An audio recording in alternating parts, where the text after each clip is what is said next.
9 de septiembre de 1552, norte de Hungría.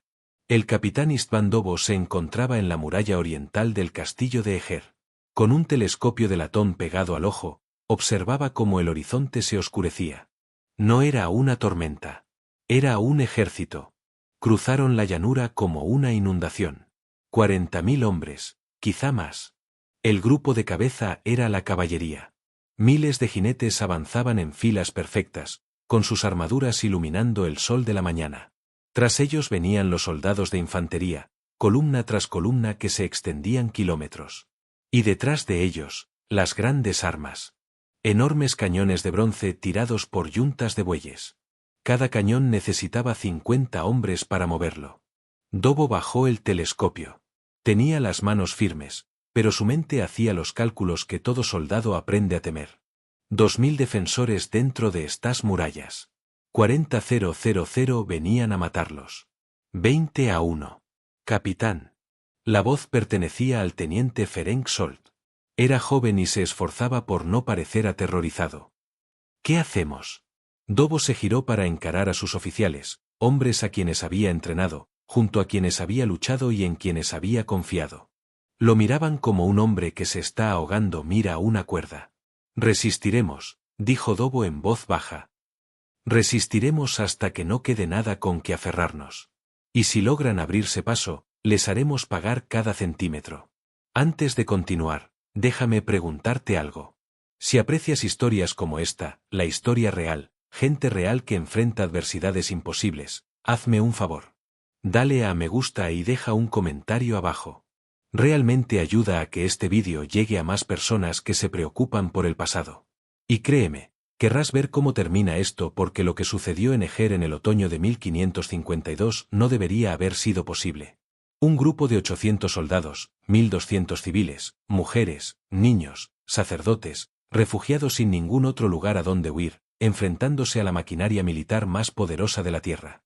Tenían comida para 3 meses si racionaban con cuidado. 42 cañones, la mayoría agrietados o anticuados. Muros que no habían sido probados en un asedio real durante una generación. Y contaban con István Dobo, un hombre que había pasado 3 años preparándose para una batalla que todos decían que nunca llegaría. Llegó. Dobo caminó a lo largo de la muralla, pasando junto a soldados que revisaban sus mosquetes, junto a mujeres que sacaban munición de la armería, junto a niños demasiado pequeños para comprender lo que estaba a punto de suceder. Se detuvo en la torre sur y observó al ejército que se acercaba.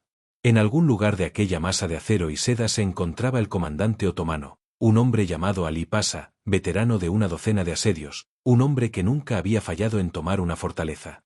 Dobo había leído los informes. Sabía lo que Ali Pasha hacía a las ciudades que se resistían. Sabía de los esclavos, las ejecuciones, las cabezas colgadas en picas como advertencia. Lo sabía y, aún así, se quedó. Avisen a todas las estaciones, dijo Dobo. Todos los civiles a la torre interior. Todos los soldados a sus posiciones. Que nadie dispare hasta que yo dé la orden. Señor, deberíamos intentar negociar. Dobo miró a Solt. El chico tenía 19 años, hijo de un comerciante de Budapest, apenas tenía edad para afeitarse. No hay nada que negociar, dijo Dobo. Quieren este castillo. No se lo daremos. Así que les enseñaremos lo que cuesta arrebatarles algo a los húngaros. Se giró y caminó hacia la torre de mando. Sus botas resonaban sobre la piedra que había permanecido en pie durante 200 años. En 6 semanas, esa piedra estaría empapada de sangre. En 6 semanas, el nombre de Eger quedaría grabado en la historia. Pero esa mañana, lo único que István Dobo pudo hacer fue ver cómo el imperio se lo tragaba por completo y decidir de nuevo, como había decidido cada día durante 3 años, que no huiría. El ejército otomano llegó al límite del alcance de los cañones y se detuvo. 40.000 hombres esperaban. 2.000 almas se negaban a rendirse. El asedio estaba a punto de comenzar. Para comprender a qué se enfrentaba Dobo, es necesario comprender en qué se había convertido el Imperio Otomano para 1552. No se trataba de un grupo de tribus mal organizadas. Era la potencia militar más avanzada del planeta. Un imperio que se extendía desde el Golfo Pérsico hasta las puertas de Viena, desde los desiertos de Arabia hasta el río Danubio.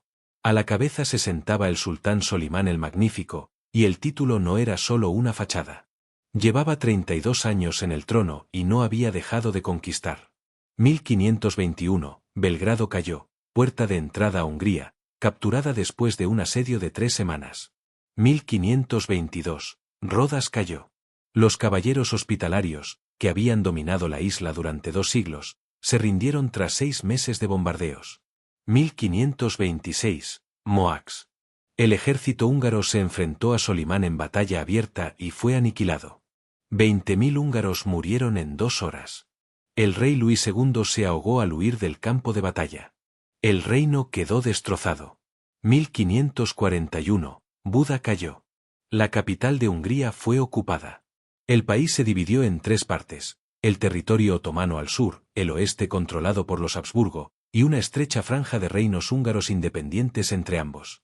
Eger se asentaba en esa franja, una ciudad fortaleza en la frontera, el último bastión importante antes del camino a Viena. Si Eger caía, los otomanos tendrían vía libre hacia el norte. El imperio de los Habsburgo sería el siguiente, luego los estados alemanes y, finalmente, el resto de Europa. Sin presión. Pero los otomanos no conquistaron solo por su número. Conquistaron mediante la innovación, la disciplina y un sistema militar que convirtió la guerra en ciencia. Sus cañones eran los más grandes del mundo, fundidos en bronce por maestros artesanos de Constantinopla, con inscripciones de versos coránicos y capaces de lanzar bolas de piedra de 136 kilos a través de los muros de las fortalezas. Su caballería era legendaria. Jinetes Sipai con armaduras superpuestas podían disparar un arco a galope tendido y dar en el blanco a 90 metros de distancia. Sus ingenieros podían construir puentes sobre ríos en cuestión de horas, excavar túneles bajo murallas y construir torres de asedio que superaban en altura a los campanarios de las iglesias. Y luego estaban los genízaros. Los genízaros eran la pesadilla de la que hablaba Europa en susurros. Eran niños cristianos tomados como tributo de las aldeas conquistadas de los Balcanes, separados de sus familias a los 7 u 8 años, llevados a Constantinopla, convertidos al Islam y adiestrados. El entrenamiento era brutal por naturaleza.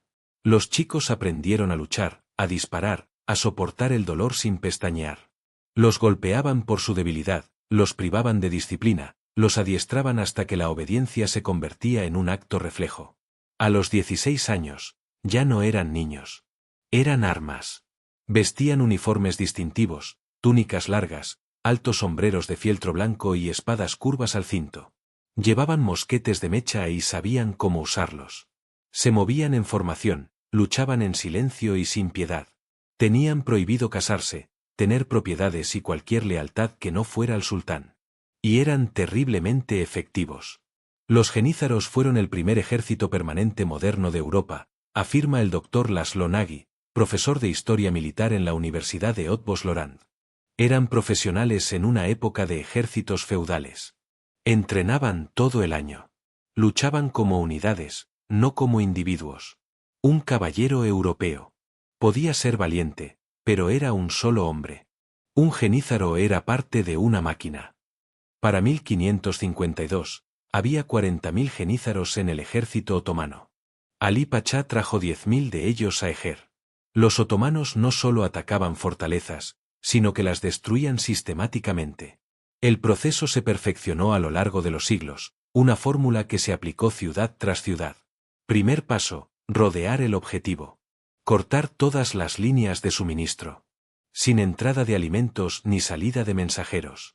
Aislamiento total. Segundo paso, bombardeo. Colocar los cañones justo fuera del alcance de los mosquetes y disparar día y noche hasta que las murallas se resquebrajen. El objetivo no era abrir una brecha inmediatamente. Era quebrar la moral, hacer comprender a los defensores que resistir era inútil. Tercer paso, la minería. Mientras los cañones disparaban, los ingenieros excavaban túneles bajo los muros. Los apuntalaban con vigas de madera, llenaban el espacio con pólvora, encendían la mecha y derrumbaban secciones enteras de la fortificación. Paso 4. Asalto. Una vez abierta una brecha, enviar a los genízaros. Oleada tras oleada, trepando por encima de sus propios muertos si era necesario hasta que los defensores se vieran abrumados. Paso 5. Ocupación o exterminio según el tiempo que resista la ciudad. Funcionó. Siempre funcionó. En 1543, los otomanos sitiaron Székesfehérvár, la antigua ciudad de coronación de los reyes húngaros. La guarnición resistió durante 17 días. Luego, las murallas cayeron. Todos los defensores fueron ejecutados. En 1544, tomaron Visegrad. 8 días. Mismo resultado. En 1548, tomaron Temesvar. El asedio duró un mes. Al finalizar, el comandante otomano mandó despellejar vivos a los oficiales húngaros y rellenar sus pieles con paja como trofeos. El mensaje fue claro: ríndete pronto, vive. Resiste y sufre. Eger conocía el mensaje. De todos modos, decidió resistir porque para 1552 Hungría se había quedado sin lugares a los que retirarse. Cada fortaleza perdida era otra puñalada en el corazón del país. Cada ciudad abandonada significaba 1000 familias esclavizadas. Alguien tenía que trazar una línea. István Dobo decidió que se trazaría una línea en Eger incluso aunque eso le costara la vida. István Dobo nació en 1502 en el pueblo de Ruska, en las faldas de los Cárpatos. No pertenecía a la nobleza.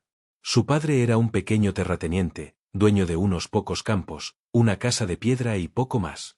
Dobo creció trabajando la tierra, aprendiendo a montar a caballo, a disparar, adquiriendo las habilidades que todo niño húngaro aprendía, porque la frontera siempre era peligrosa.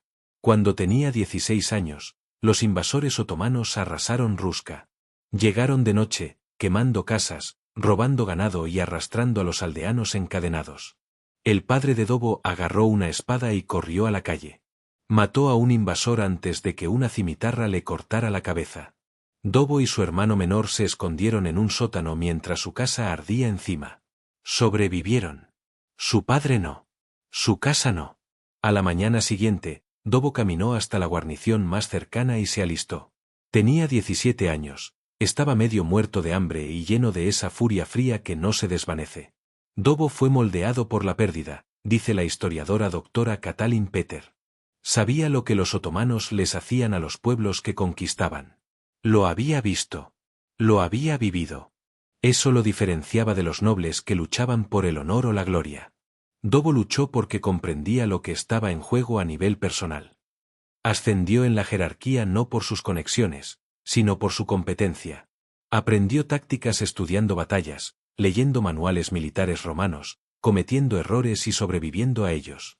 Aprendió a liderar ganándose su respeto, no exigiéndolo. A mediados de sus 30, Dobo era capitán de las fuerzas fronterizas húngaras, los Bekbari, los soldados fronterizos que defendían la línea contra las constantes incursiones otomanas. Era un trabajo brutal y agotador, escaramuzas en las colinas, incursiones nocturnas, emboscadas, el tipo de guerra donde la supervivencia se medía en días, no en años.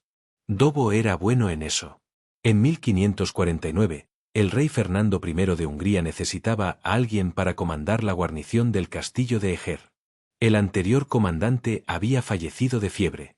La mayoría de los oficiales consideraban Eger un puesto sin futuro, aislado, con escasos recursos y estratégicamente vulnerable. Dobo lo consideró esencial.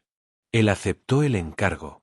Dobo llegó a Eger en la primavera de 1549 e inmediatamente comenzó a prepararse para un asedio que nadie esperaba. Reforzó las murallas con fortificaciones de tierra, ensanchándolas para absorber el fuego de los cañones. Acumuló grano, pólvora y balas de cañón. Instruyó a la guarnición sin descanso, no solo en tiro, sino también en combate cuerpo a cuerpo, en cómo mantener una brecha y cómo luchar cuando todo se va al garete. Reclutó a hombres locales como milicianos. Organizó a los civiles, enseñándoles a portar municiones, a apagar incendios y a mantener la calma cuando el mundo explotaba a su alrededor. Sus oficiales pensaron que era paranoico.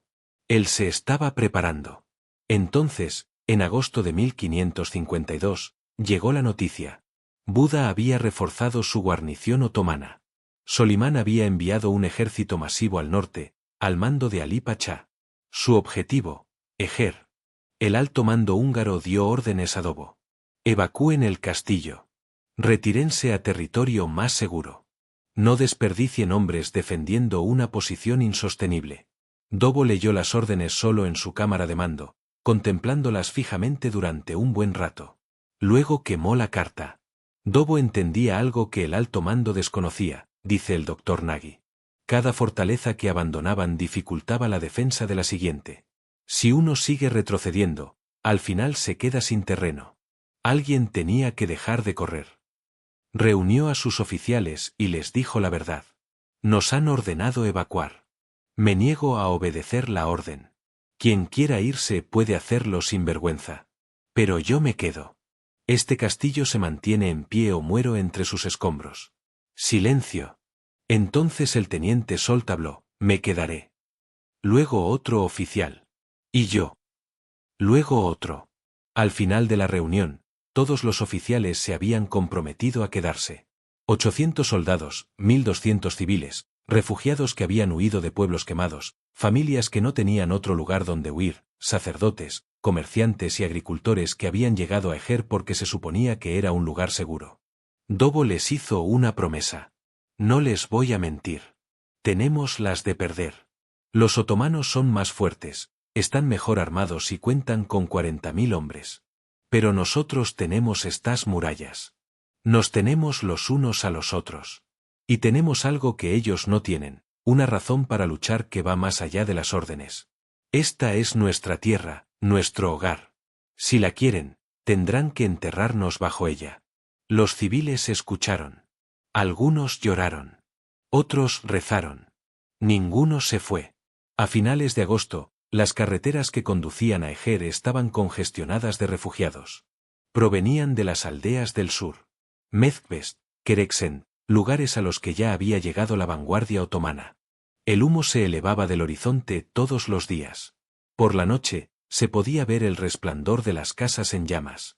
Los refugiados llegaron con todo lo que pudieron cargar. Carros repletos de sacos de grano y reliquias familiares. Niños con muñecas en la mano, ancianos apoyados en bastones, con la mirada perdida por la sorpresa. Eger abrió sus puertas y les dejó entrar. Entre los refugiados se encontraba Eva Cecey. Tenía 34 años, viuda de un oficial de caballería húngaro que murió en la batalla de Moax 26 años antes. Había criado sola a su hijo, Miali, administrando una pequeña finca a las afueras de Mezquest. Era culta, instruida y tenía fama de ser testaruda. Cuando los exploradores otomanos aparecieron en sus tierras, sus vecinos la instaron a huir al norte, a los territorios más seguros de los Habsburgo. Eva se negó. Si corro, le dijo a su hijo, ¿dónde pararé? ¿Cuántas veces abandonamos nuestros hogares antes de decidirnos a defenderlos? Cargó su carro con provisiones, trajo a su hijo de 15 años y se unió a la columna que se dirigía a Eger. Entre los refugiados también se encontraba un joven llamado Gergely Bornemisza. Tenía 22 años y era empleado de un noble menor. Tenía las manos suaves, carecía de entrenamiento de combate y tenía la nerviosa costumbre de ajustarse las gafas cuando estaba ansioso, lo cual ocurría a menudo. Había venido a Eger porque no tenía ningún otro lugar a donde ir. Cuando los refugiados entraron al patio del castillo, Dobo estaba allí para recibirlos. Subió a una plataforma de madera y se dirigió a la multitud. Aquí estás a salvo. Te alimentaremos, te daremos refugio y te protegeremos. Pero necesito que entiendas algo. Este castillo será asediado. Los otomanos se acercan, y cuando lleguen, ningún lugar dentro de estas murallas será completamente seguro.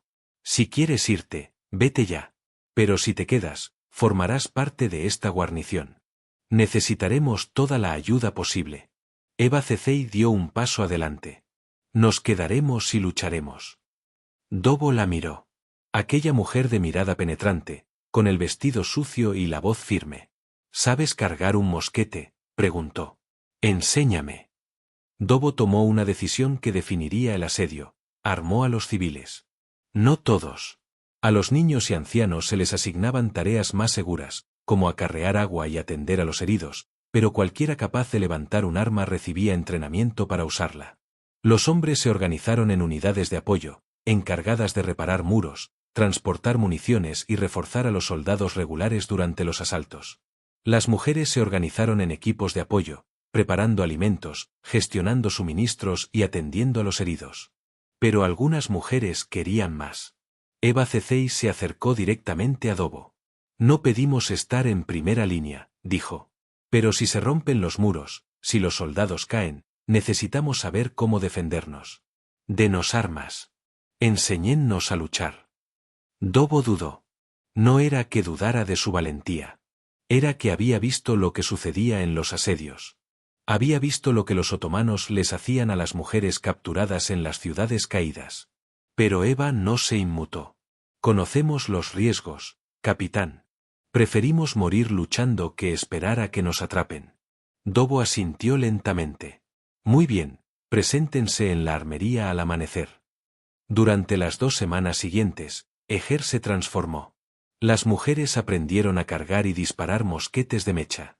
Practicaron el transporte de pesados calderos de agua hirviendo hasta las murallas. Aprendieron a reconocer el sonido de la minería bajo los cimientos, a estar alerta ante las torres de asedio y a agacharse cuando las flechas inundaban el cielo. Gergely Bornemista, el nervioso empleado, se ofreció como voluntario para ayudar a cavar trincheras defensivas. Nunca había hecho trabajo manual en su vida. Tenía las manos ampolladas y sangrando. Siguió cavando.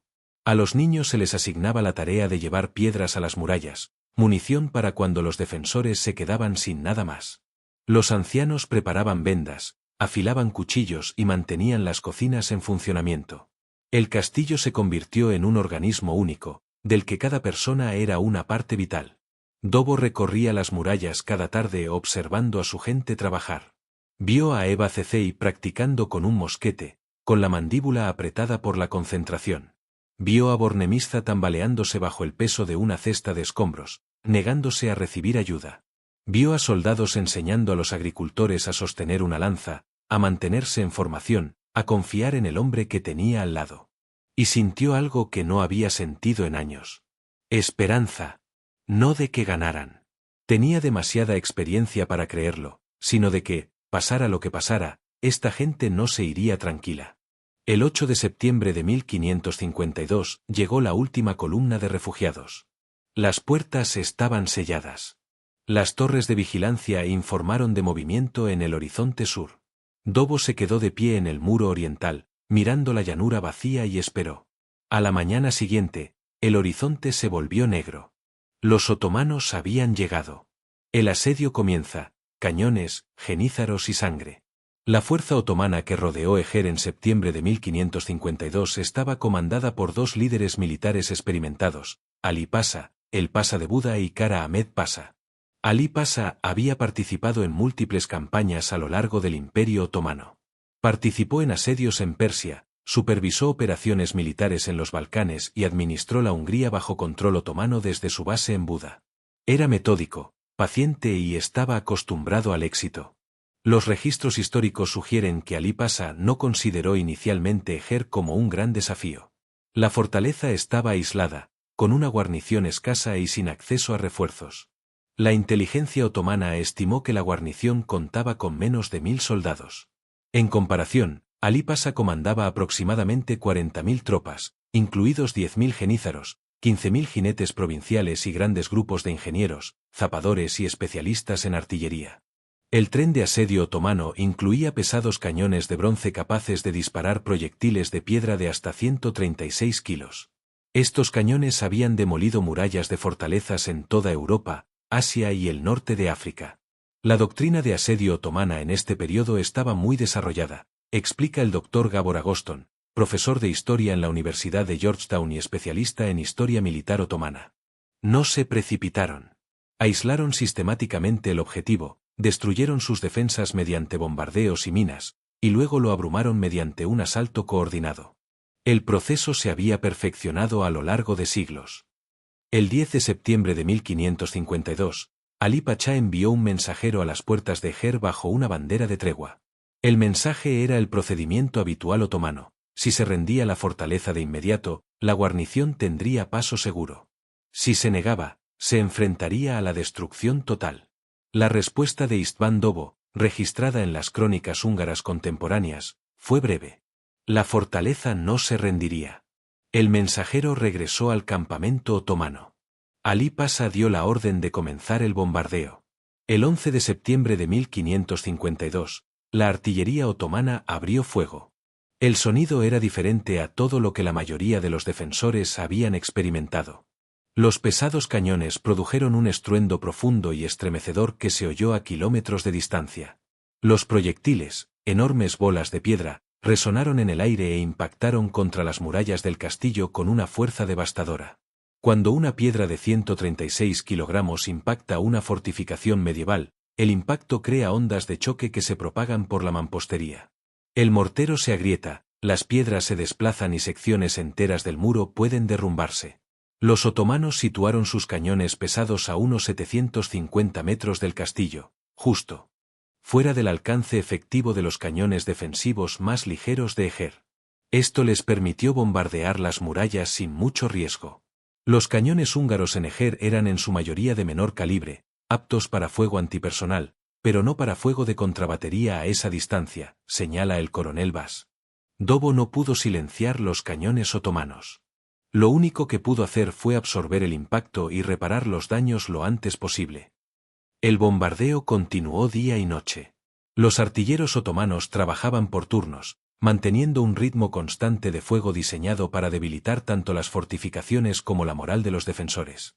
Los relatos históricos describen el desgaste mental. El ruido constante les impedía dormir. El polvo llenaba el aire.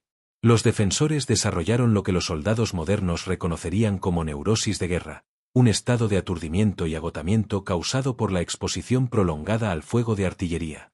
Pero los muros resistieron. Dobo se había preparado para esto. Las murallas de tierra que había construido tras los muros de piedra absorbieron gran parte de la energía de las balas de cañón. Cuando se derrumbaron secciones de mampostería, los equipos de trabajo rellenaron inmediatamente los huecos con madera, escombros y tierra compactada. Los otomanos dispararon cientos de proyectiles solo en la primera semana.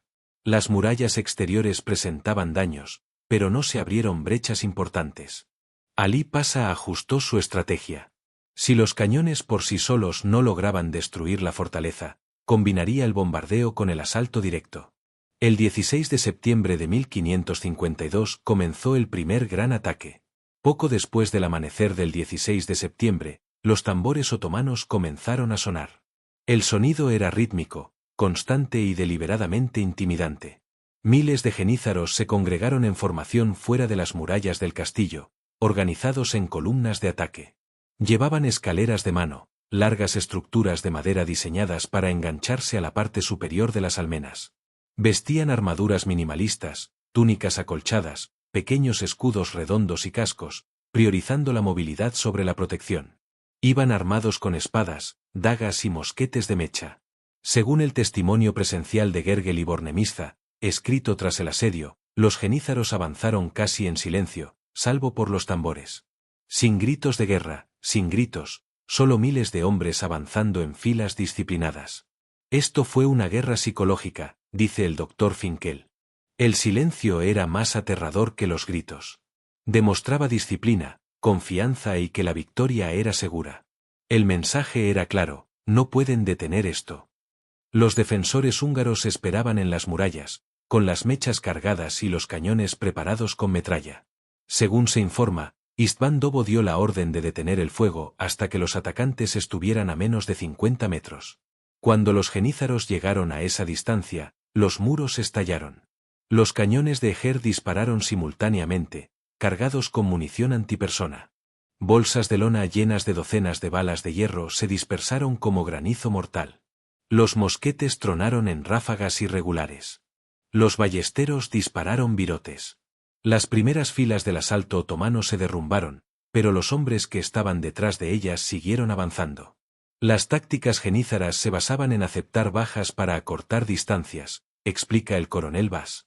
Sabían que la primera oleada sería destruida, pero si suficientes hombres llegaban a las murallas, podrían establecerse. Su número haría el resto. Los genízaros llegaron a la base de las murallas y levantaron sus escaleras. Docenas de ellas se estrellaron contra las almenas de piedra. Los soldados comenzaron a subir. Los defensores húngaros los recibieron en la parte alta. La guerra de asedio medieval, en particular los combates en escaleras y murallas, era brutal a diferencia de la guerra moderna. Cuando un genízaro llegaba a lo alto de una escalera, tenía que trepar por encima de la muralla mientras los defensores húngaros le lanzaban en la cara, blandían hachas en las manos o simplemente empujaban la escalera hacia atrás. Los hombres cayeron gritando.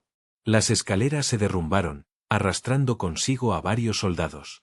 Los cuerpos comenzaron a amontonarse al pie de los muros, pero los genízaros siguieron subiendo. Los registros históricos indican que las mujeres desempeñaron un papel directo en el combate durante este asalto. Grupos de mujeres civiles, organizados por Eva CC y otras, transportaron pesados calderos de agua hirviendo hasta las murallas. Cuando los soldados otomanos se agrupaban al pie de las escaleras o intentaban abrirse paso a través de las saeteras, las mujeres les vertían el líquido hirviendo encima. El efecto fue devastador. El agua hirviendo causa quemaduras agonizantes inmediatas.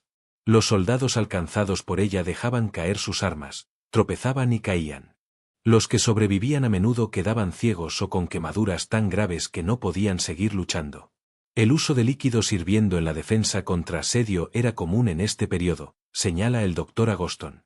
Lo que hacía a Eger inusual era su escala y organización.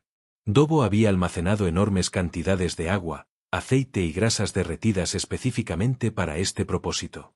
Y entrenó a civiles, incluyendo mujeres, para usarlas bajo fuego enemigo. El asalto duró aproximadamente 4 horas. Oleada tras oleada de genízaros cargaron contra las murallas. Oleada tras oleada fueron repelidas.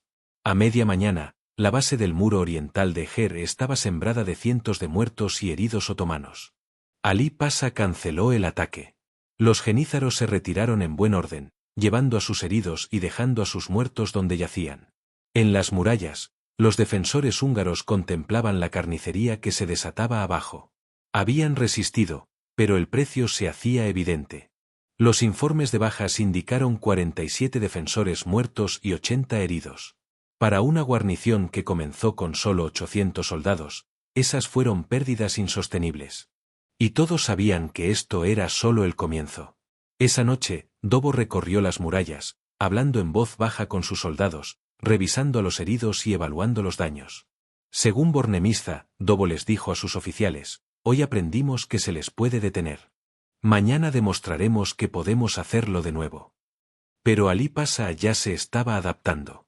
Si el ataque directo no funcionaba, se dirigía por debajo de los muros en lugar de por encima. La minería era una de las tácticas de asedio más temidas del siglo XVI. El proceso era metódico. Los ingenieros otomanos seleccionaban una sección de la muralla y comenzaban a excavar un túnel hacia ella desde una posición fuera del alcance de los mosquetes del defensor. El túnel se sostenía con vigas de madera a medida que avanzaba. Una vez que el túnel llegaba a los cimientos del muro, los mineros excavaban una gran cámara justo debajo de la mampostería. La llenaban con barriles de pólvora, colocaban una mecha de combustión lenta y se retiraban. Cuando el polvo explotaba, los cimientos se derrumbaban y derribaban el muro que estaba encima. La minería fue increíblemente efectiva contra las fortificaciones medievales, afirma el Dr. Nagy. Los muros de piedra resisten cargas verticales. Pueden soportar un peso enorme, pero son vulnerables a que se derrumben sus cimientos. Una vez que el suelo cede, se desmoronan. El desafío para los defensores fue la detección y la respuesta. Dobo empleó una técnica que se había usado desde la antigüedad: cuencos llenos de agua colocados en el suelo dentro del castillo. Cuando los mineros otomanos excavaban bajo los muros, las vibraciones causaban ondas en el agua. Los observadores observaban estos cuencos constantemente. Cuando aparecían ondas, podían estimar la ubicación aproximada del túnel enemigo. La contratáctica se llamaba contraminado. Cavar tu propio túnel hacia la mina enemiga, abrirte paso y, o bien derrumbarla, o luchar contra los mineros bajo tierra. Era un trabajo claustrofóbico y aterrador. A finales de septiembre, los observadores húngaros detectaron actividad minera debajo del bastión oriental. Dobo ordenó el despliegue de equipos antiminas. Gergely Bornemista se ofreció como voluntario para uno de estos equipos.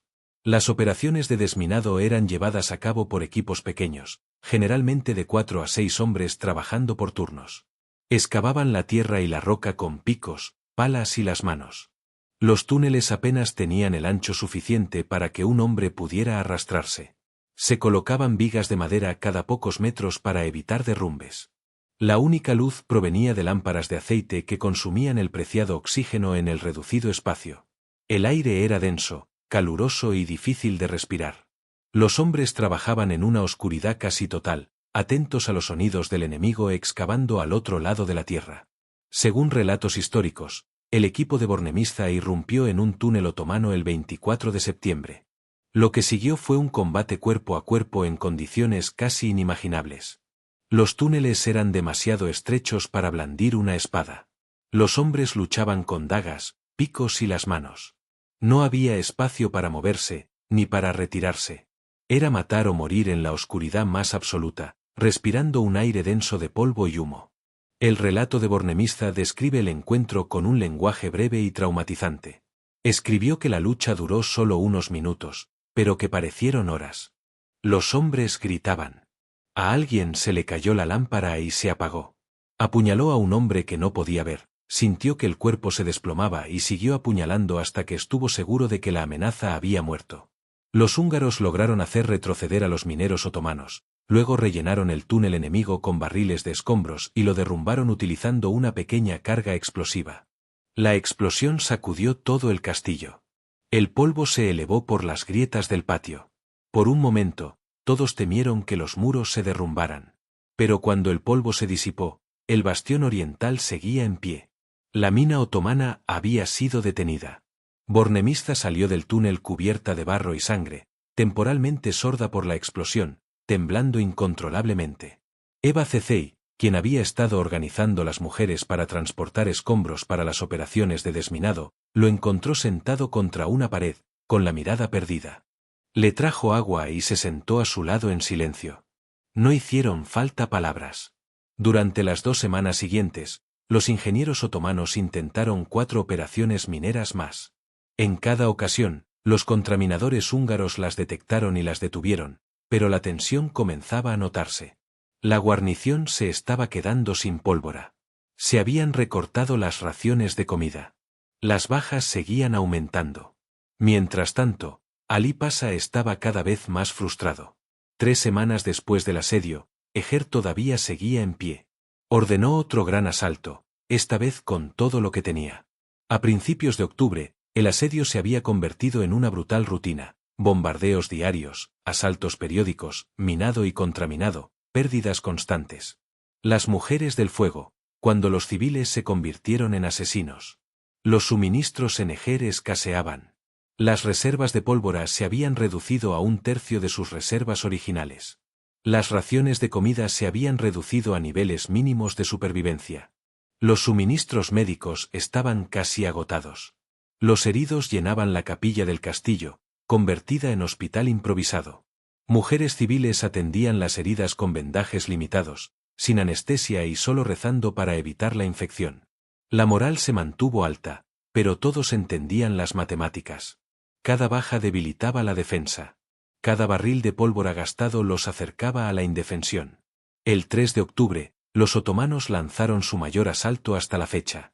Esta vez, Alí Pasha desplegó casi 15.000 tropas simultáneamente, atacando varias secciones de la muralla a la vez para dispersar a los defensores.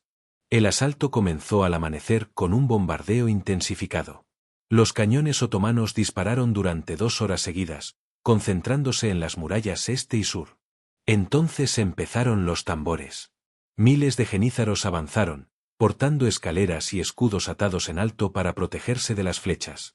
Contaban con el apoyo de tropas provinciales, infantería anatolia armada con picas y espadas, que avanzaba en una oleada humana diseñada para abrumar a los defensores por su gran número. La guarnición húngara estaba al límite de sus fuerzas. A Dobo le quedaban aproximadamente 500 soldados aptos. Los desplegó a lo largo de 600 metros de muralla. Era imposible calcularlo. Entonces los civiles intervinieron. Las fuentes históricas, en particular el relato de Bornemista, son claras sobre el papel que desempeñaron las mujeres durante el asalto del 3 de octubre.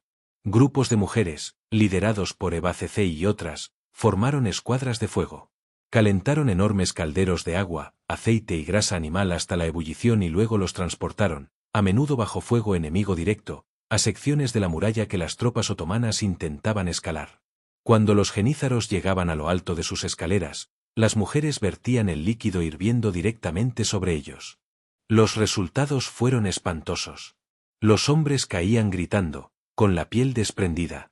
Quienes sobrevivían a menudo quedaban ciegos o con quemaduras tan graves que entraban en shock. Pero la táctica funcionó. Frenó asalto tras asalto.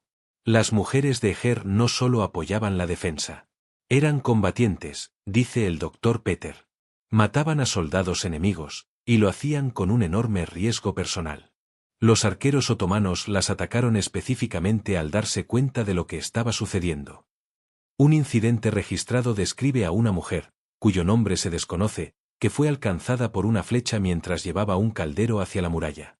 Cayó derramando el aceite hirviendo, lo que provocó quemaduras graves a otras 2 mujeres que se encontraban cerca.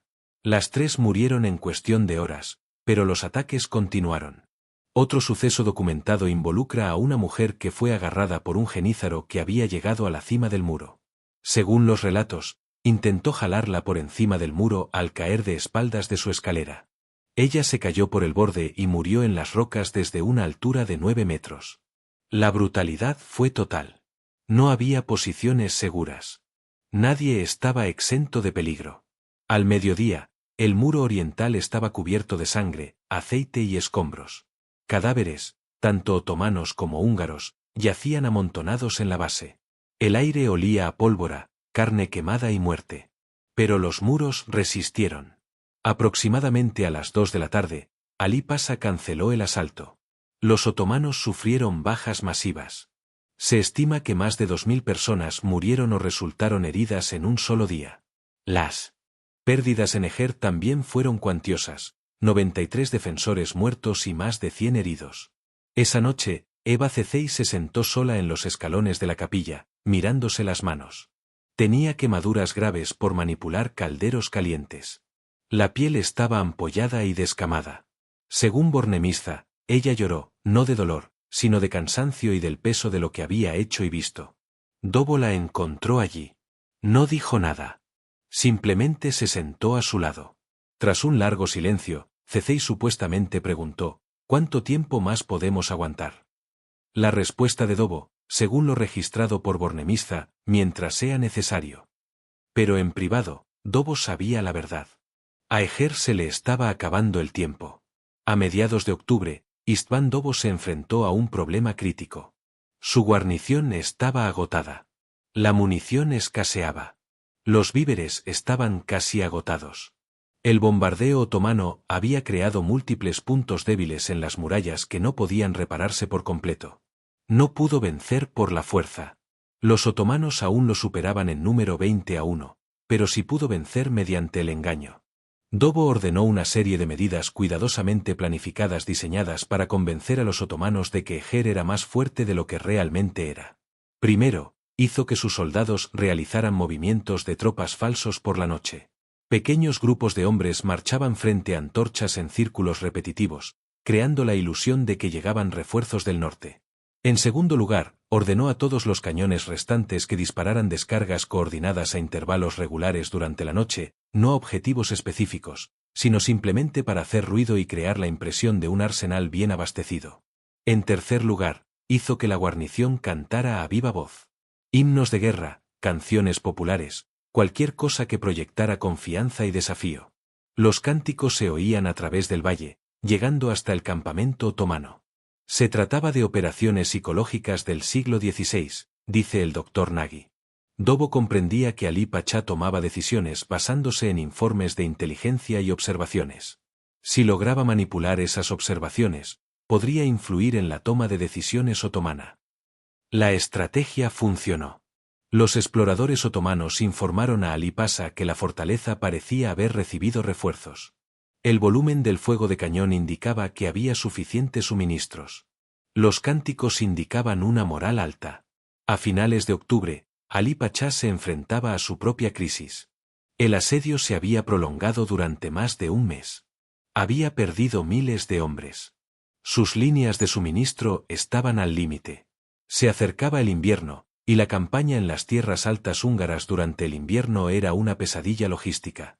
Además, su reputación estaba en juego. Le había asegurado al sultán que Eger caería rápidamente. En cambio, se había convertido en un largo y costoso estancamiento. Los registros militares otomanos conservados en los archivos de Estambul indican que Alí Pachá envió mensajes a Constantinopla solicitando tropas y suministros adicionales. Pero también sabía que los refuerzos tardarían semanas en llegar, con cada día que continuaba el asedio, su posición se debilitaba. Hubo otro factor, las fuerzas de socorro húngaras. Durante todo octubre, corrieron rumores persistentes de que se estaba reuniendo un ejército de relevo húngaro en el norte. Los exploradores otomanos informaron sobre movimientos de tropas. Las patrullas de caballería se enfrentaron con las tropas de avanzada húngaras. Los rumores eran parcialmente ciertos. El rey Fernando había autorizado la formación de una columna de socorro, pero disputas políticas internas y la falta de fondos retrasaron su partida.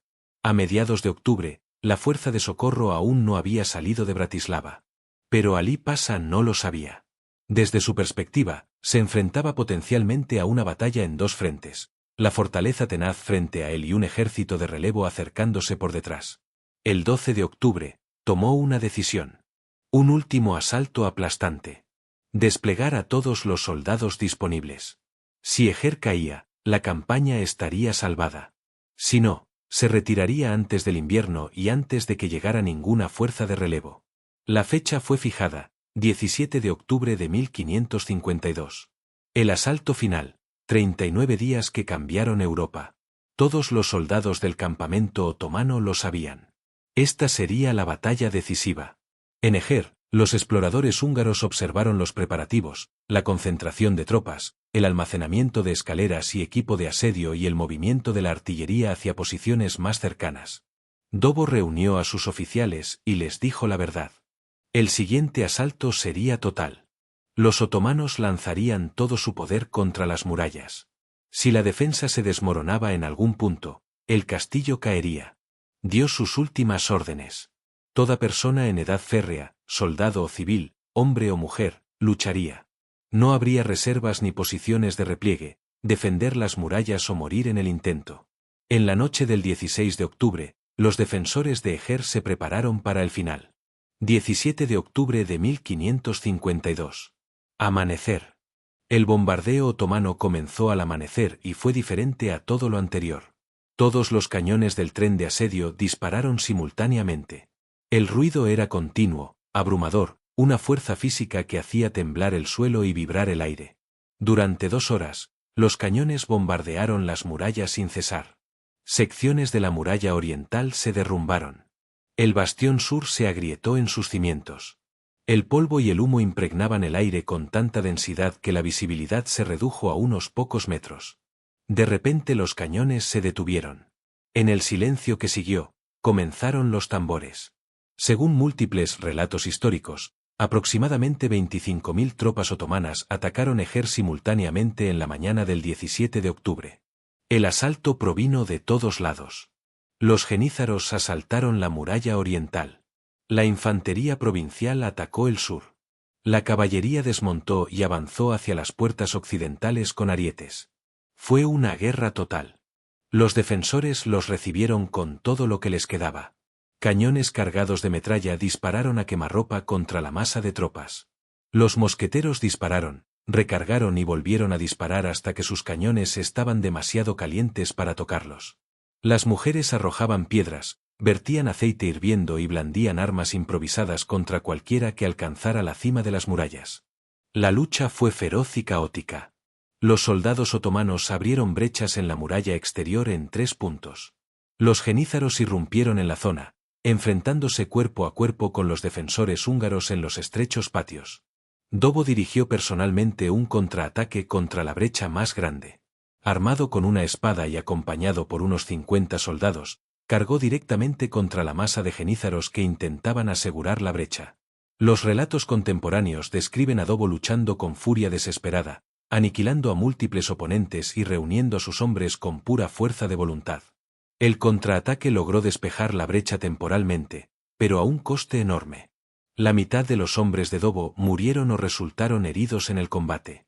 A media mañana, la defensa se derrumbaba. Las tropas otomanas mantenían posiciones en el patio exterior. El bastión sur estaba a punto de caer. La munición estaba casi agotada. Las bajas fueron catastróficas. El relato de Gergely Bornemisza describe este momento como el punto en el que todos creyeron que había llegado el final. Pero entonces ocurrió algo inesperado. El asalto otomano comenzó a perder impulso. Tras 4 horas de combate continuo, incluso los disciplinados genízaros estaban exhaustos. Habían sufrido numerosas bajas. Los cuerpos de sus camaradas llenaban las brechas y los patios. Cada paso adelante costaba decenas de vidas. Y los húngaros se negaron a rendirse. Por muchas veces que los otomanos avanzaran, encontrarían resistencia. Por muchos defensores que cayeran, otros ocuparían su lugar. Lo que ocurrió en Eger durante ese asalto final es casi imposible de explicar desde un punto de vista militar, afirma el coronel Bass. Según todo cálculo lógico, la defensa debería haberse derrumbado, pero la moral, el liderazgo y la pura fuerza de voluntad la mantuvieron intacta el tiempo suficiente para que el ataque otomano se agotara por sí solo. Alrededor del mediodía, Alí Pachá ordenó una retirada temporal para reagruparse. Los otomanos se retiraron, arrastrando consigo a sus heridos. Los defensores aprovecharon la pausa para reconstruir frenéticamente las barreras utilizando cadáveres, muebles, escombros, cualquier cosa disponible. 2 horas después, los otomanos atacaron de nuevo. Esta vez, el asalto fue menos coordinado y disciplinado. Las tropas estaban cansadas. Sus oficiales luchaban por mantener la formación. La defensa se mantuvo firme. A última hora de la tarde, los ataques otomanos se habían convertido en cargas dispersas y desorganizadas que fueron repelidas con relativa facilidad. Al ponerse el sol, Alí Pasha canceló por completo el asalto. Los otomanos se retiraron a su campamento. En las murallas de Eger, los defensores se encontraban entre los muertos y moribundos. Demasiado exhaustos para vitorear, demasiado aturdidos para sentir alivio. Apenas habían sobrevivido.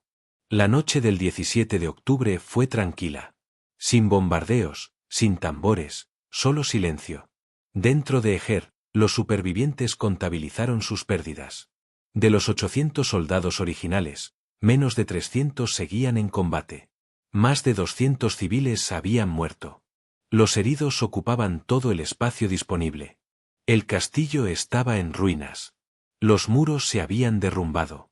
Los edificios se habían incendiado. Los patios estaban llenos de escombros y cadáveres. Pero la fortaleza no había caído. Durante los 2 días siguientes, los exploradores húngaros observaron actividad en el campamento otomano. Se desarmaban las tiendas. Se cargaban los carros. Las tropas formaban columnas de marcha. El 18 de octubre lo imposible se hizo realidad. El ejército otomano se retiró. Alí Pasha, ante pérdidas insostenibles, la disminución de los suministros, la proximidad del invierno y los informes de una posible fuerza de socorro, tomó la decisión de levantar el asedio. 40.000 soldados marcharon hacia el sur, dejando atrás sus muertos y su fracaso. En la mañana del 19 de octubre, los vigías en las murallas de Eger confirmaron lo que parecía increíble: los otomanos habían desaparecido. El asedio había terminado. Eger había resistido. En la tarde del 17 de octubre de 1552, Alí Pachá, sentado en su tienda de mando, se enfrentó a una realidad que ningún comandante otomano quería afrontar. Había perdido, no en una sola batalla catastrófica, sino mediante un lento y agotador desgaste contra un oponente que se negaba a aceptar lo inevitable. Los informes de bajas fueron devastadores. Se estima que las pérdidas otomanas durante el asedio oscilaron entre 8.000 y 10.000 hombres, muertos o heridos. Tan solo el asalto del 17 de octubre se cobró unas 2.000 bajas. No se trataba solo de cifras. Eran genízaros, tropas de élite que tardaban años en entrenarse y no eran fáciles de reemplazar. Eran soldados experimentados, ingenieros de asedio y artilleros. Para el sistema militar otomano, perder 10.000 hombres no fue una desventaja estratégica, explica el Dr. Agoston. El imperio podía absorber esas pérdidas, pero perderlas a cambio de nada, al no poder tomar una pequeña fortaleza, fue un desastre político y psicológico. La situación de abastecimiento de Alí Pasha era igualmente mala. El tren de asedio había consumido enormes cantidades de pólvora. Los víveres para 40.000 hombres, incluso con convoys de reabastecimiento regulares, escaseaban, y se acercaba el invierno. La campaña en las tierras altas de Hungría después de octubre fue una pesadilla logística. Las temperaturas descendieron por debajo de cero. Los caminos se convirtieron en barro. Las líneas de suministro se volvieron inestables. También existía la amenaza persistente de las fuerzas de socorro húngaras. Si bien los exploradores de Alí Pasha no habían confirmado la llegada de un gran ejército de socorro, los informes indicaban movimientos de tropas hacia el norte. La posibilidad de quedar atrapado entre una posición fortificada y un ejército de campaña era una situación que ningún comandante deseaba. El 18 de octubre, Alí Pasha se reunió con sus oficiales superiores. Los registros militares otomanos conservados en los archivos del Palacio de Topkapi en Estambul incluyen referencias a este consejo. Si bien no se registran los detalles exactos de la discusión, el resultado es claro. Alí Pasha ordenó una retirada general. La decisión era lógica desde el punto de vista militar, pero tuvo consecuencias importantes. Alí Pasha le había asegurado al sultán Suleimán que Eger caería rápidamente. Sin embargo, el asedio se prolongó durante 39 días y terminó en fracaso. Retirarse de Eger fue una humillación, dice el Dr. Finkel. No solo para Alí Pasha personalmente, sino para el estamento militar otomano. Habían lanzado una fuerza abrumadora contra una pequeña fortaleza y fueron derrotados por una guarnición que, en teoría, no debería haber durado ni una semana. La retirada comenzó de inmediato. Los ingenieros otomanos desmantelaron las fortificaciones de asedio. Se cargaron piezas de artillería en carros. Se desmontaron las tiendas. El campamento, que se había extendido por el valle durante más de un mes, desapareció en 2 días. En la mañana del 19 de octubre, el ejército otomano estaba en plena retirada hacia el sur, dejando atrás equipos de asedio quemados que no podían transportar, fosas comunes para sus muertos y la fortaleza que no habían podido conquistar. El 19 de octubre de 1552 amaneció frío y gris sobre el castillo de Eger. Los defensores despertaron en silencio. No hubo cañonazos, ni tambores, ni órdenes gritadas desde las líneas otomanas. Para los hombres y mujeres que habían vivido bajo bombardeos constantes durante 39 días, el silencio era desorientador. Los exploradores fueron enviados con cautela, esperando emboscadas o engaños. Lo que encontraron fue un campo de batalla abandonado. El campamento otomano había desaparecido. Solo quedaban escombros, escaleras rotas, equipo desechado, tierra pisoteada donde antes se alzaban miles de tiendas. El mensaje fue transmitido al castillo. El asedio había terminado. Los otomanos se habían retirado. Los relatos históricos describen el momento en que esta comprensión se extendió por toda la guarnición. No hubo celebración inmediata ni vítores. Los supervivientes estaban demasiado exhaustos, demasiado traumatizados, demasiado abrumados. Gergely Bornemisza escribió que muchas personas simplemente se desplomaron donde estaban y lloraron, no de alegría, sino por la repentina liberación de una tensión insoportable. Según se dice, Eva Cecei subió al punto más alto del muro oriental, contempló la llanura desierta donde había estado el ejército otomano y se arrodilló. Permaneció allí casi 1 hora, con la mirada perdida, intentando asimilar que había sobrevivido. István Dobo recorrió las murallas esa mañana, acompañado por los oficiales que le quedaban. Inspeccionó los daños, fortificaciones destrozadas, edificios derrumbados, patios llenos de escombros y sangre. Según relatos posteriores, Dobo hablaba muy poco. Simplemente caminaba, observaba y, ocasionalmente, se detenía para hablar en voz baja con soldados o civiles. Dobo comprendió que sobrevivir no era lo mismo que ganar, señala el Dr. Nagy. Sí, habían mantenido la fortaleza, pero el coste fue casi insoportable, y él cargó con el peso de cada vida perdida bajo su mando. Al mediodía, la realidad de lo sucedido empezó a asentarse. Eger, una pequeña fortaleza con 2000 defensores, había resistido el asedio de 40.000 soldados otomanos. Habían logrado lo que todos consideraban imposible, y la noticia estaba a punto de extenderse por toda Europa. Las consecuencias inmediatas del asedio fueron una tarea ardua. La primera tarea fue atender a los heridos. Más de 300 personas, tanto soldados como civiles, requirieron atención médica, con heridas de mosquete, quemaduras y lesiones por desprendimientos de mampostería. El hospital improvisado del castillo estaba desbordado. Mujeres civiles, muchas de las cuales carecían de formación médica antes del asedio, trabajaban sin descanso limpiando heridas, curando fracturas e intentando prevenir infecciones con los limitados suministros disponibles. Muchos de los heridos murieron en los días posteriores al asedio. Sin antibióticos ni técnicas quirúrgicas modernas, incluso heridas relativamente leves podían resultar fatales. Se produjeron infecciones. La fiebre se disparó. Quienes habían sobrevivido semanas de combate murieron en la supuesta seguridad del hospital. La segunda tarea fue enterrar a los muertos. Es difícil establecer con precisión las cifras finales de bajas, pero las fuentes históricas ofrecen estimaciones. De los 800 soldados originales de la guarnición, aproximadamente 400 murieron durante el asedio. Otros 200 resultaron heridos, muchos de gravedad tal que nunca volverían al servicio activo. Las bajas civiles fueron igualmente graves. Se estima que entre 200 y 300 civiles murieron por cañonazos durante los asaltos o por enfermedades y penurias durante el asedio. En total, Eger perdió aproximadamente un tercio de su población. Se cavaron fosas comunes fuera de los muros del castillo. Se oficiaron ritos funerarios cristianos sobre cientos de cuerpos a la vez. Las tumbas se marcaron con sencillas cruces de madera. El coste humano de Eger fue asombroso, afirma el Dr. Peter. No se trataba de soldados profesionales que hubieran elegido carreras militares. Muchos eran agricultores, artesanos, mujeres y niños que acabaron en un asedio por las circunstancias, y lo pagaron con la vida. El coste psicológico fue igualmente grave. Los historiadores modernos reconocen lo que hoy llamamos trastorno de estrés postraumático en los relatos de los supervivientes.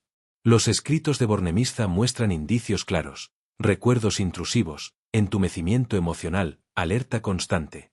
Describió pesadillas que persistieron durante años, flashbacks provocados por ruidos fuertes y una profunda sensación de desconexión con la vida normal. No estaba solo.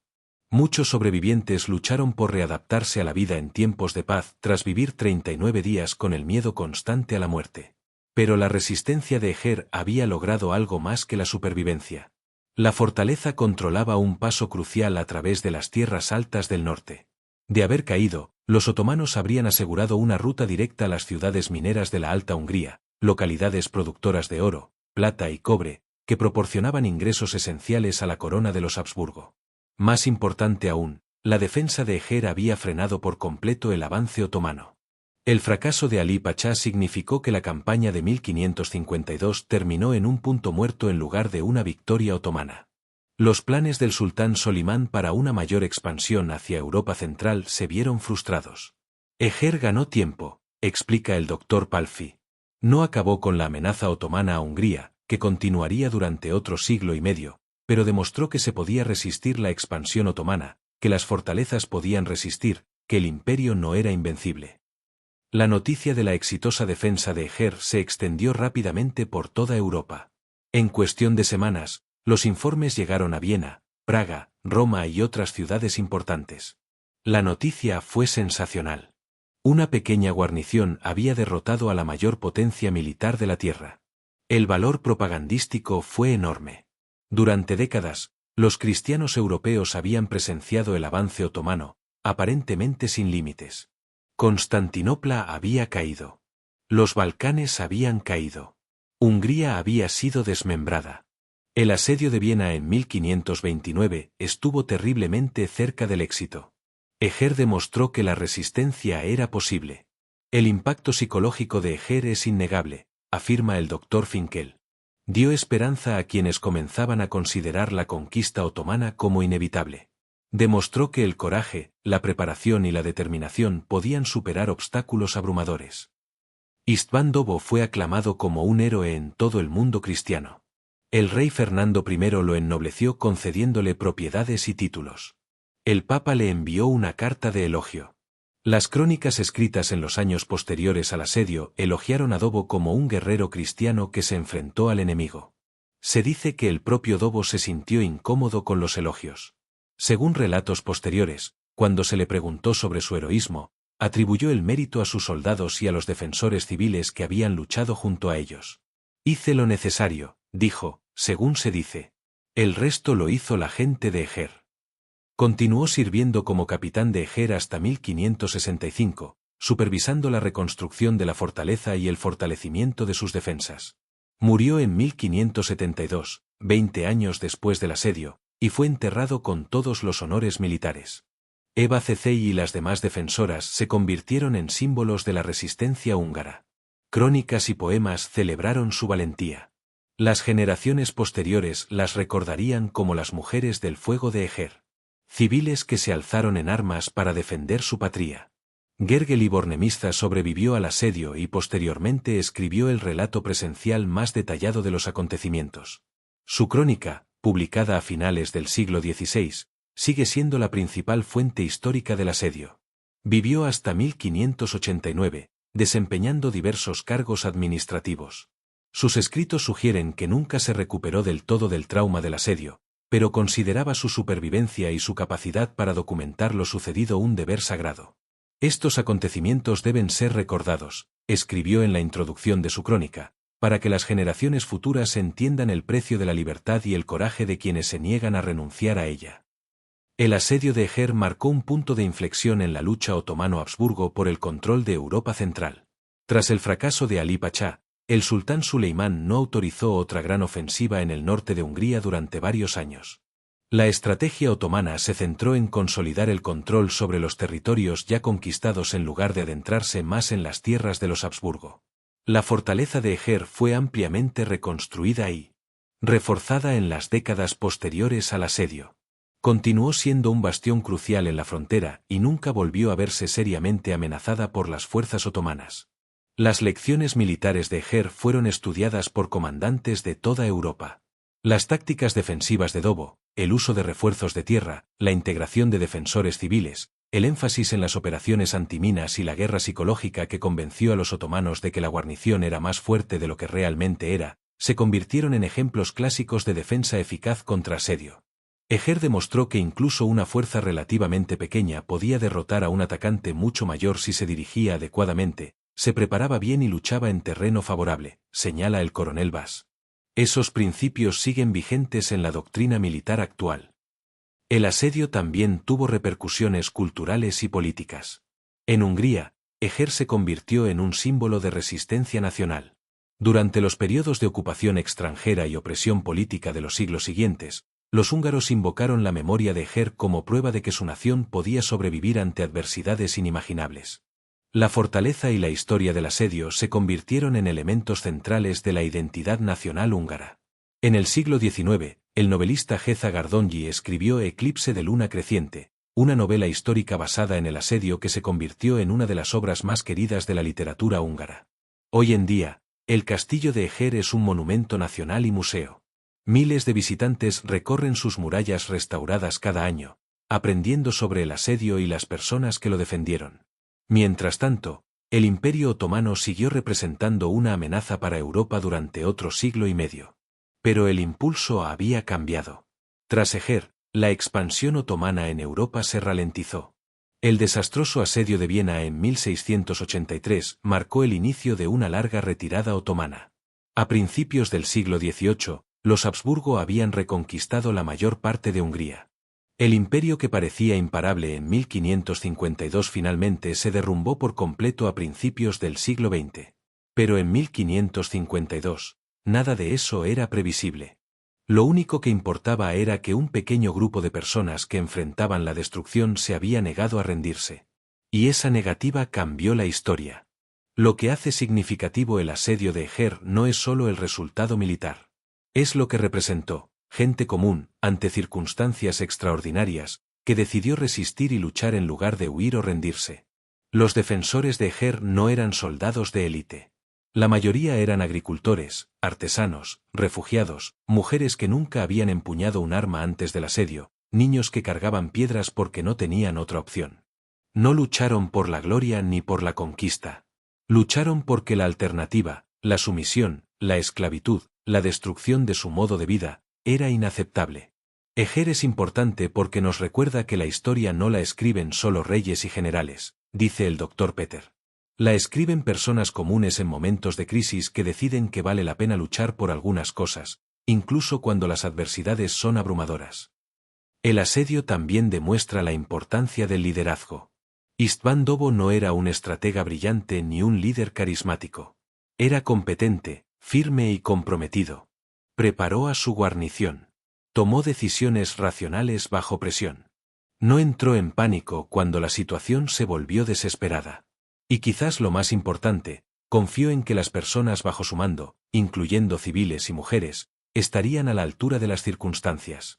Esa confianza fue recompensada. El liderazgo en tiempos de crisis no se trata de grandes gestos, señala el Dr. Nagy. Se trata de preparación, comunicación clara y creer que las personas son capaces de más de lo que creen. Dobo personificó eso. El asedio de Eger también nos enseña los límites del poder militar. El Imperio Otomano contaba con todas las ventajas: número, tecnología, experiencia y recursos. Según todos los cálculos lógicos, deberían haber ganado. Pero las guerras no se libran en hojas de cálculo. La moral importa. El terreno importa. La voluntad importa. Los otomanos podían sitiar Eger. Podían bombardearla, minarla y asaltarla repetidamente, pero no podían doblegar la voluntad del pueblo que la defendía. Y, en última instancia, eso marcó la diferencia. Si esta historia te conmovió, necesito pedirte un favor. Comparte este vídeo. Deja un comentario sobre lo que te llamó la atención. ¿Fue el liderazgo, los defensores civiles, las adversidades? Suscríbete al canal si quieres más narrativas históricas profundas como esta. Y aquí hay una pregunta que vale la pena considerar. Si hubieras estado en Eger en 1552, conociendo las probabilidades, sabiendo lo que se avecinaba, ¿te habrías quedado y luchado? ¿O habrías huido al norte mientras tuvieras la oportunidad? No hay una respuesta correcta. Es fácil admirar el heroísmo desde la distancia. Es mucho más difícil elegirlo cuando tu vida está en juego. Pero eso es exactamente lo que hicieron 2000 personas en el otoño de 1552. Observaron un imperio, calcularon las probabilidades y decidieron que esas probabilidades no importaban. Mantuvieron una fortaleza que no debió resistir. Derrotaron a un ejército que no debió ser derrotado. Y demostraron que el coraje, la preparación y la negativa a rendirse pueden lograr lo que la lógica dice que es imposible. La historia recuerda a quienes resisten cuando resistir parece inútil. Los defensores de Eger resistieron y, 4 siglos y medio después, seguimos contando su historia. Eso es legado. Eso es lo que importa. El asedio de Eger no fue solo una batalla. Fue una declaración de que vale la pena defender la libertad. De que la gente común es capaz de cosas extraordinarias. Y de que el espíritu humano, llevado al límite, es más poderoso que cualquier ejército. En 1552, en un peñasco de una fortaleza en el norte de Hungría, 2000 almas demostraron que esa verdad y el mundo nunca la han olvidado.